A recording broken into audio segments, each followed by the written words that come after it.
Shalom and salam to everybody, those who are watching us online.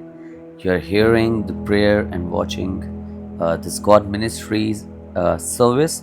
I'm so glad that I'm once again here to share the Word of God with you and to pray with you. आप सबको सलाम और shalom जो हमारे संग आज जुड़ रहे हैं, आज की सुबह आप हमें देख रहे हैं और सुन रहे हैं। मेरे लिए बहुत आनंद की बात है कि फिर से एक बार खुदा का कलाम आपके साथ लेकर आया हूँ और मुझे मौका मिला है कि मैं इसे आपके संग बांट सकूं। आज का कलाम जो आपके संग बांटने जा रहा हूं वो नीति वचन उसका 24 बाब उसकी 9वीं आयत में है। Proverbs chapter 24 and verse 9। मूर्खता का विचार भी पाप है और ठट्टा करने वाले से मनुष्य घृणा करते हैं। लिखा है मूर्खता का विचार भी पाप है। जब मैं और आप मूर्खता का विचार करते हैं, मूर्ख किन बातों को कह रहा है? अगर आप कॉन्टेक्स्ट पढ़ेंगे, ऊपर से जो पहली आयत से जो चलता आ रहा है वो ऐसी चीजों की बात कर रहा है, ऐसी मूर्खता की बातों की बात कर रहा है, ऐसे मूर्खता के कारणों की बात कर रहा है जो दुष्टता से संबंध रखते हैं। जब मैं और आप दुष्टता के विषय में सोचते भी हैं, उस मूर्ख बात के विषय में सोचते हैं, उस मूर्खता के विषय में सोचते भी हैं, वो भी मेरे और आपके लिए पाप है। Sometimes we don't do things. We exactly don't sin.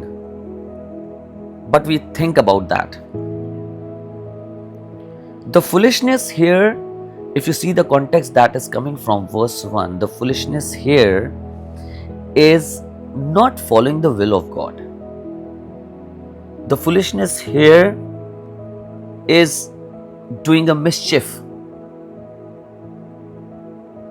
So the Bible says when you even think about doing a mischief, it is a sin. जब आप केवल उसके विषय में सोचते ही हैं तो वो एक गुनाह है।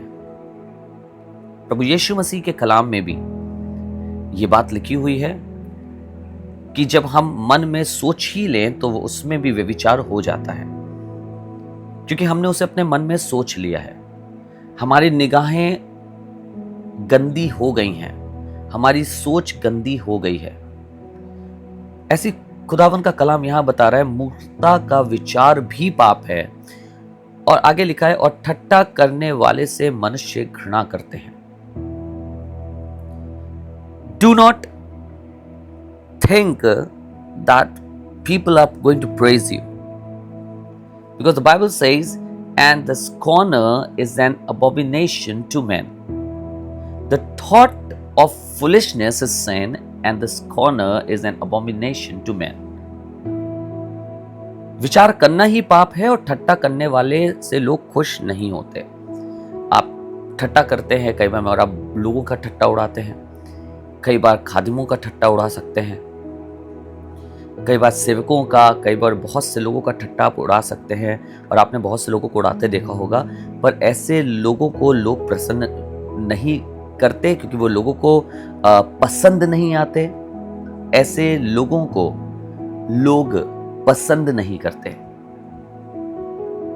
क्योंकि वो मजाक उड़ाते हैं, वो ठट्टा करने वाले लोग हैं। खुदा का कलाम मेरे और आपके सामने चीजों को खोल के रख रहा है और मुझे और आपको मौका दे रहा है कि मैं और आप चूज करें। आप चूज करें कि आप क्या करना चाहते हैं। Are you ready to do it? क्या आप तैयार हैं कि खुदा बाप आपको बरकत दे इस एवज में कि आप अपने दिमाग में इन सब बातों को ना लाएं, मैं और आप अपने दिमाग में गुनाह ना करें, मैं और आप खुदावन के मार्गों पर चलें, मैं और आप उसके जैसी सोच रखें, ताकि मनुष्य और परमेश्वर दोनों से हम महिमा और आदर पा सकें। खुदा बाप मेरे और आपको बरकत दे, लोग मेरे और आपको बरकत दे, मेरे और आपके विषय में अच्छी बातें बोलें, ताकि हम अपने पिता को भाने वाले हो सकें, उसके लिए आदर का और इज्जत का बर्तन बनने वाले हो सकें। आइए दुआ करें। पिता, हम धन्यवाद करते हैं कि आपके कलाम ने हमें सिखाया कि किस रीति से किसी गलत काम का विचार भी हमारे लिए गुनाह बन जाता है, और प्रभु जो ठट्टा करते हैं उनसे मनुष्य घृणा करते हैं। होने दे प्रभु, हमें इन चीजों से बचा के रख। कई बार शायद हम वो कार्य नहीं कर रहे, पर हम उसके विषय में सोच ही रहे हैं। तेरे वचन बताता है, क्या तुम नहीं जानते तुम्हारी देह पवित्र आत्मा का मंदिर है और खुदा का रूह इसमें वास करता है। प्रभु, हम ये जाने कि आपका रूह हमारे अंदर है, और विचार भी, मात्र केवल विचार भी हमसे गुनाह करा सकता है। तेरा पवित्र आत्मा प्रभु हमें बल दे, हमें तौफीक दे इन चीजों के ऊपर आने की।